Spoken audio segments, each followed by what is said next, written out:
In this guide, I'm going to show you how to post quietly on Instagram without notifying followers. Before we do get into this guide, make sure to like the video and subscribe to the channel with all notifications on. It really does help the channel and it lets us know that you want more content like this. We'd greatly appreciate it. And if at any point throughout this guide you did have any questions, just ask them down in the comment section below and we could help you out further. I'm going to be doing my best to reply to every single comment down there. But begin by opening up Instagram and you need to tap the plus icon up at the top left to create your post. So essentially select that, hit post, reel, whatever it is that you're going to post. In this case, let's just go ahead and post this screenshot from a previous thumbnail, right?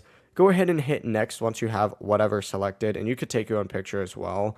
But before posting, what you want to go ahead and do is scroll down on here and look specifically for audience. By default, it's set to everyone, but what you're going to want to do is switch it over to close friends instead. You can keep the close friends list very small, even just one account. Just essentially select it, hit OK.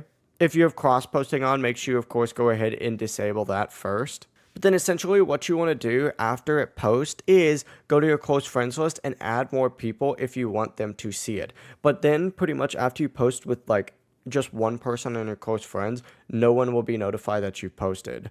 But that's the full process. If you guys had any questions, just ask them down in the comment section below and we could help you out further. I'm going to be doing my best to reply to every single comment down there. Before you do leave this guide, make sure to like the video and subscribe to the channel with all notifications on. It really does help us out and it lets us know that you want more content like this. We'd greatly appreciate it. Have a great rest of your day though. Peace.